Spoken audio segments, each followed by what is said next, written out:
After the success of the last film, Ghost Protocol, Ethan Hunt was back again. And of course, Tom Cruise was in that role. Let's talk about Mission Impossible Rogue Nation. Bad Days, Entertainment Rankings and Reviews.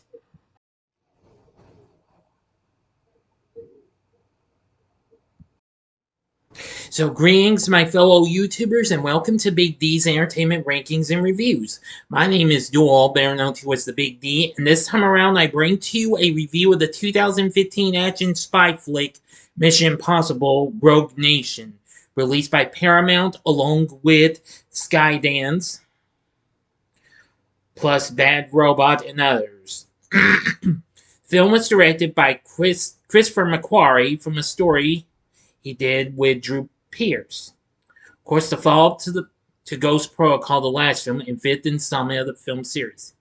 Tom Cruise once again returns in the role of Agent Ethan Hunt, plus Jeremy Renner, Simon Pegg, and Ving Rhames, after not being in much, after only making a non-credit cameo in the previous film, are back.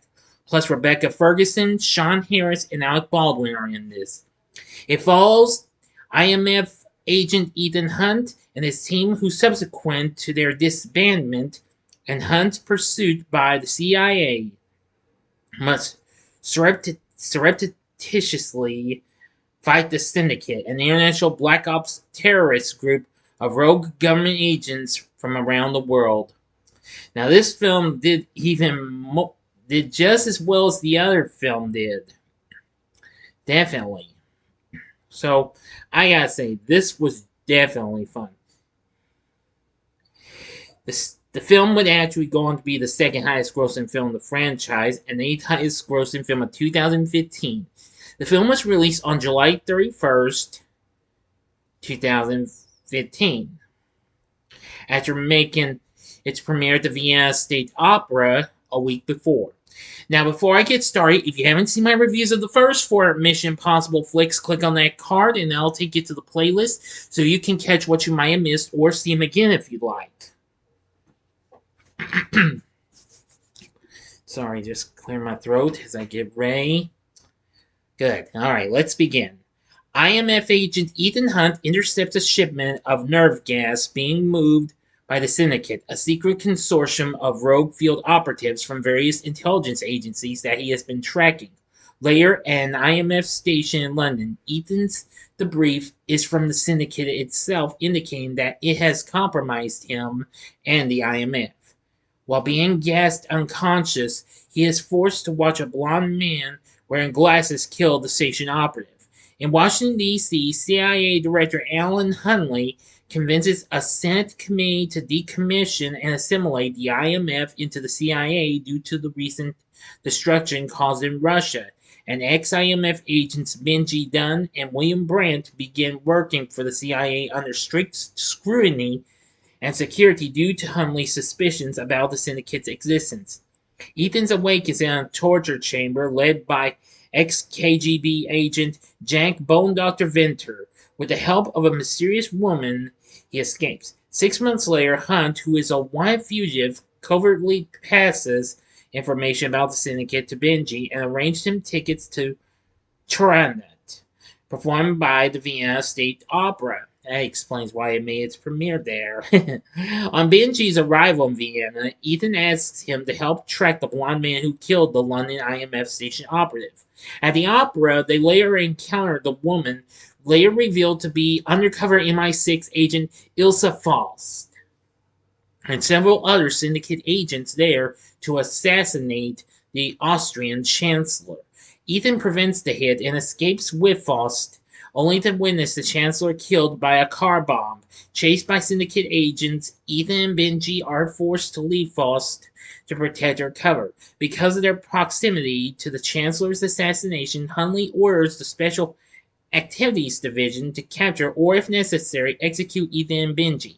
Brandt convinces former agent Luther Stickle to help him locate Ethan before the CIA does. Ethan and Benji find Faust in Casablanca, where she identifies Ethan's suspect as rogue MI6 agent Solomon Lane, the head of the syndicate. The three then infiltrate a facility beneath a power plant and retrieve a digital ledger stolen from Lane that purportedly contains the names of syndicate operatives. However, Faust flees with the data to London and meets her handler, MI6 chief athlete, who discreetly deletes the data and forces her to continue her undercover assignment. Later, Benji and Ethan are found by Stickle and Brandt. Benji copied the data retrieved from the facility, and Stickle discovers that the data is an encrypted British government virtual red box that requires the Prime Minister's biometrics to unlock.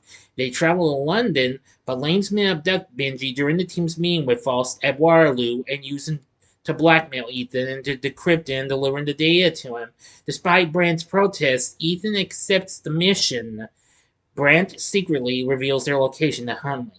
In Oxford, Hunley, Brandt, and Atlee meet the PM, who confirms that the syndicate was a secret project proposed by Atlee to recruit former intelligence agents and perform missions without oversight, which the PM rejected. Atlee reveals himself as Ethan in a mask. He and Brandt secure the PM's biometrics, allowing Stickle to decrypt the file. When the real Atlee arrives, Ethan forces him to admit that he surreptitiously started the syndicate without the PM's knowledge before Lane hijacked it, after which Atlee tried to frame Faust.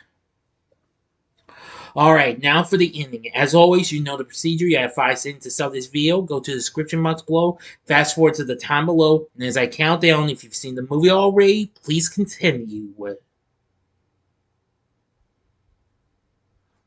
Okay, you've been warned. The file is revealed not to be a list of syndicate operatives, but access to £2.4 billion in numerous accounts. Ethan destroys the data after deducing that Lane plans to fund the syndicate with the money.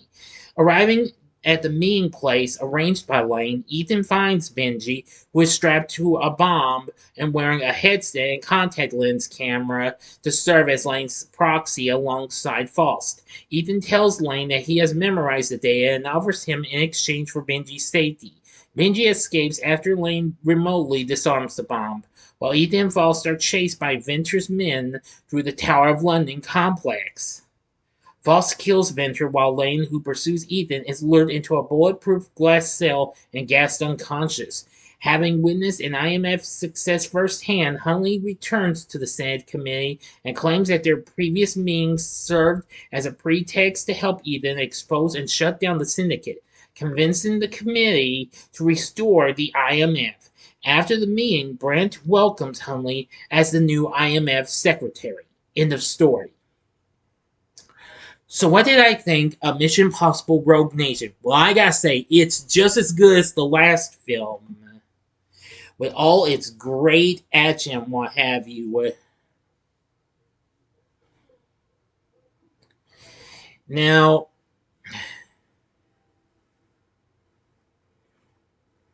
let's see. The film did so well, it went on to make $682 million worldwide. Although it was projected to become the highest-grossing film and biggest movie for Cruise, it apparently fell short of eclipsing its predecessor's final gross to become the second highest-grossing MI film and third biggest film for Cruise. Nevertheless, it went on to be the 8th highest-grossing film in 2015. Anyway, let's see.